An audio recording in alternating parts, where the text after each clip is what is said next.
Hello guys, and welcome back to the world of Minecraft with Whizzo, where today we are back over at our base town, and we're going to try and make improvements to this wall over here. And I'm thinking firstly what we're going to do is we're going to try and finish up the gatehouse area. For a few reasons. Firstly, I have made a redstone design for the Portcullis, which is going to go here. Secondly, on Reddit there has been a lot of map room excitement, and I am probably going to put my map room in this room here, and then there'll be a way down here. And also, it's good to finish off projects. And also, there appears to be a hole up here for some reason. And also, as you can look here, I have got the replay mod. But firstly, we want to get the gatehouse, the gate portcullis installed. So I have brought over my redstone chest, and I think we're going to need a few more bits and bobs. So over on my other screen, I have got all of the required materials. So we require 1 obsidian, which is located downstairs, 1 furnace, which I can craft, 1 cauldron, which I'll have to craft with the iron. 1 stone button, that's easy. Actually, that should be 2 stone buttons. 2 dirt, 2 iron trapdoors, which we can craft. 2 redstone, no, actually that's wrong because there's more redstone repeaters. 23 redstone repeaters. Let's see, we have got 29, so we do have enough. 2 slime blocks, which we have enough of. 2 hoppers, so we have enough hoppers. 3 redstone lamps, which we have. 3 block of redstone, which we have. 15 redstone torches, which we have. Stairs, building. Comparators, 7 comparators. 7 comparators, which we have. 18 pistons, which we'll need to build. 14 carpet, which we don't need at the moment. 15 fences, which I will have to build. Various building stuff. 23 sticky pistons, so we're going to have to build a few more pistons. More building. 41 observers, so we're going to have to build a few more observers. 43 stairs, building steps. 1 stack of redstone dust, and that's it. And 6 droppers. Do we have any droppers? We do not. Actually, I have furnaces in here, so I'll have to go around and build up a few, craft up a few various bits and bobs, and then we'll be back. And the reason why I have got the replay mod installed is I'm going to try to time-lapse building the portcullis. So what we're going to do is we're going to enter pearl away from the zombie who is trying to nibble our feet, and we're going to tear out the top part of the of this area here, probably from about here to over to the other side, just so we can kind of get a good view while we are replaying it. Because for the ocean monument, I have already started work on it. However, I think I need a bit of practice with the replay mod, so this is going to be a good chance to get a fairly simple project filmed, so I can give myself a bit of practice using the replay mod. So I'm going to tear out all of these slabs, and we'll be back with a time lapse.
Alrighty, I hope you enjoyed that little time lapse. I am now Alrighty, we are back. I hope you enjoyed that nice little time lapse. I am now feeling a lot better. So hopefully from now to eternity I should be sounding my normal chipper self. I say sounding a lot like Sean Connery. So if we turn around, we get our first look at the Portcullis, which has seen a few changes since the time lapse. Firstly, there is a button here, which, as we can see, works a charm. And if we go over and flick the other button, it comes down and everything is good. I am going to change this sand out with something different. And I have also changed this area here. And also, there is a little surprise behind this wall here. If we magically, through the power of video editing, flick a lever, as you can see, we actually have a map wall now in this area here. I decided this area here can just be like the route down to our current area, and then I can dress this area up a bit nicer when I have an idea. I'm thinking possibly an armory or something along those lines. Or maybe like all the items from the fish farm can come up to over here. So yeah. So over here we have our wall and our drawbridgey portcullis area. And then we have our path leading across. We have our tree farm area over here. That's the failed iron foundry. Up here we have a little ice farm that I use. And that's about it. My farm, which I never use, and our house, which is there. Yeah, like, I quite literally made this, like, 5 minutes before the new snapshot came out, because in the new snapshot, what are they called? Maps and item frames can now go on the top and bottom of blocks, which, yeah, I think for like the map room, which I'll make, which will be like for everywhere, which will be like max zoom out, that will be with Woojuma flips and doodles. What are they called? Max zoomed out maps, because these are just zoomed out to the second setting. So yeah. By the way, there is loads of lava streams around. Like, look at this area. There's just red absolutely everywhere. Everywhere where you see a red splodge, that's a lava fall. But yeah, let's have a look at how this works in a bit more detail. So as you can see, there's a fairly basic portcullis going on, but at the side, we've got block swappers that swap between a stair and a chiseled stone brick on either side, indented to just a flush stone brick wall on either side. So if we come over here and have a look, as you can see, there's this line here. I had a little bit of a trouble with the activation from this, so I was like trying to peel it back. Turned out this block here, there's a block here, didn't actually work, was like activating this piston too early. So I decided to just power it using the jack-o'-lantern here. So we will start down at the top, because the top is a bit easier to explain. So in the middle, we have a triple normal piston extender, because this just pushes the fences down. If we go like this, as you can see, that log down there is what it looks like. And yeah, that's all nice and simple. It's just observers pushing pistons. And so the input comes up here through this cauldron, and it goes across into this torch here, and then goes up to the observers. The comparator is to read the cauldron, and then into this T flip-flop here. This cobble here is just so no items fall into the hopper, and then we have a spade somewhere. Spadey? There's a spade. Which, yeah, acts as a T flip-flop because we need 2 item strength either side, which pushes just this piston here, which is for basically, you know how we've got the 2 blocks like so, and then we have 2 blocks like so. It's just for controlling that. That is the only reason for this T flip-flop. And, what else? Oh yeah, and then when we come up over this torch, there is another lot which goes into the double piston extenders. But these are not your traditional double piston extenders, no. These are double piston extenders which I fall off of. No, they are double piston extenders with a block swapper. So it's a conditional block swapper with a staggered display thingamadooby. I have got genuinely no idea what I'd call it. And as you can see on the other side, the piston is a sticky piston to wrap around the input. And down at the bottom, there's a redstone block here, pushes down the input. And I did have the same T flip-floppers up there, but for some reason it just wasn't working. So instead, we've got one of the old school T flip-flops. These stone bricks were just to put a few jack-o'-lanterns up, and that powers this piston here, which activates this observer, which goes into this pulse extender here. Now, this is a circuit that I came up with. Basically, it's a 2-tick input, and this circuit basically takes a 2-tick input and smooths it off, makes it a little bit longer. I don't exactly know the right amount. I kind of put in items into the furnace and then worked my way up until it worked. So yeah, so there's an item here with 16 items in, a comparator on subtract mode. I will probably be doing a tutorial on this at some point. And then the observer reads off this and it fires off these lamps, which then do a unos dos tray, triple piston extender, yeah, with sand on top of it. This took a while to make because, yeah, triple piston extenders with sand on top of them aren't exactly very easy to work with because half the time it destroys the sand. So yeah, that's about it for this area. There is also a new way of getting in and out of the redstone for when it's fully sealed. And there is a button just here, which also activates the piston.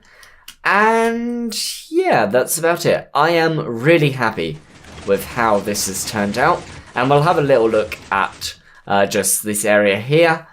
So yeah, it's a little bit nicer now. As you can see, there's some spruce wood popped in. And these jack-o'-lanterns will eventually be carpeted over. And this torch here is just temporary until I can think of a proper way. And I'll probably put glowstone over this carpet. Carpet over the glowstone. There we go. Right way round. Right, now then, time to go on to our next step, which is going to be, I am just popping up my tablet, because I actually have the design already built on my tablet. We are going to be working on these walls here. And then that's going to be the end of the episode, because the renders for the, what's it called? The renders for the portcullis took a lot longer than I anticipated. Because for some reason, I split it into 2 halves. The second half went a bit weird. So yeah, that is a problemo. Right, we're gonna go 3 down and put a stair here. 2, what are they called? Upside down stairs there. 2 stone bricks there and there. And then we're going to go like this and like that. So it's kind of like an islet of sorts. And we're going to go like that. So the idea with the kingdom is that it is it's a country at peace. So these things used to be for pouring boiling oil down upon the serfs revolting in their so this is kind of the kingdom, and then over there is going to be like the villagers, which we'll work on in the future. So it's for like pouring boiling oil on the serfs revolting outside of the main gates, that sort of stuff. But for nowadays, it is more for showing the wealth and the luxury of the kingdom. Because this is a kingdom at peace. So we are going to go and we are going to find wherever I put my lapis lazuli. There it is. And we're going to be using this as... I also need some glowstone. Alright, glowstone acquired. But yeah, we still need to work out the central Colosseum. Gatehouse. So yeah, this is kind of what it looks like. It looks okay. I mean, when we start to get the center stuff in, it will probably help with the overall look. Because the idea for walls is that they're fairly straightforward. Like, you don't want to be too, like, overly crazy with them. But at the same time, you do want to add a few little bit of details and a little bit of history into the build. I say, plummeting to my demise. So we will tower back up and jump back on. So we will go 2 blocks up this, 2 blocks up that way.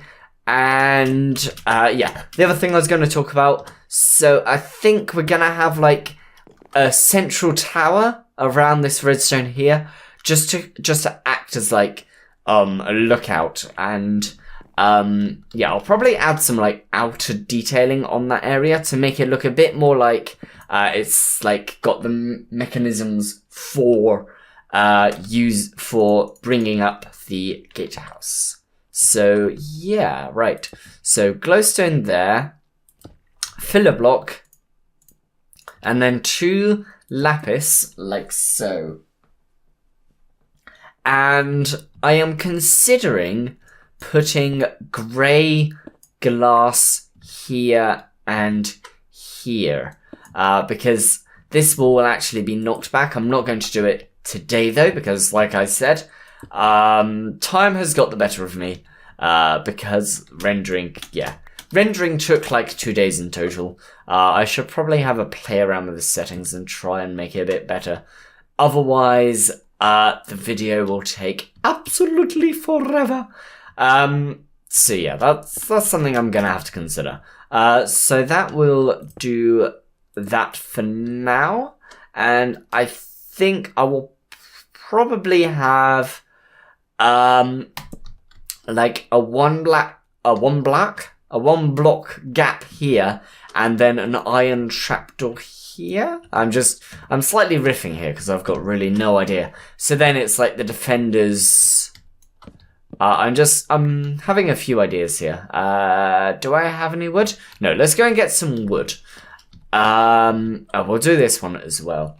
And yeah, I'll have a bit of a play around, and then we'll be back at nighttime, so we can see the effect this build has in the dark. Alrighty, so we are back at nighttime, where I am currently digging down one of the pillars, and we're going to have a bit of a look at how the islets look, and I have done a little bit more work on the various area. Well, firstly, I can say that items dangling around in the holes does not make for a good view. There we go.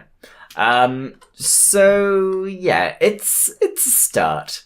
And I reckon if we get a bit more height on the gatehouse, that will probably help with kind of the 3D-ness.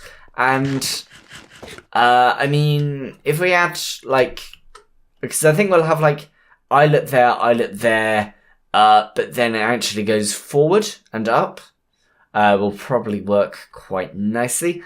I'm not really sure how the corners are going to work. I might have like a little tower in the corner perhaps, though I'm not really sure how that is going to work at all. And oh yeah, let's sleep quickly. From before I got distracted, I have marked out an area that I want to make kind of the gatehouse tower around. And I think what we're going to do is we're going to go up about 5 blocks and then go in 2 blocks, and then that will be another tower. So it'll be like a fairly squat like bastion, and then a bit more of an elegant overarching tower. It will then protrude from the scrubby military embankments of yesteryear, is going to be the plan. And yeah, I added in some trapdoors here, so it can be like you push the button, and so you can imagine that there's boiling lava pouring down. I mean, if I really wanted to set it up, you could have dispensers instead of the glowstone and put the glowstone elsewhere, and then you could actually hook it up so when you push the button, lava flows down, and then have a way to drop out the floor at the bottom, which I mean wouldn't be a bad effect. However, I don't think it would really match the aesthetics of the peaceful era that this civilization has dawned unto itself. So yeah, that's all for today. I am afraid because the render took much longer than I expected it to do. But yeah, we're getting progress done. We've got the portcullis made, which is yeah, something I've been meaning to do for a fair while now, and it works a charm. It took a fair amount of bug fixing to take place. Like, it was a good 2 hours of looking at the creative world, looking at here, scratching my head, trying to figure out what was going wrong.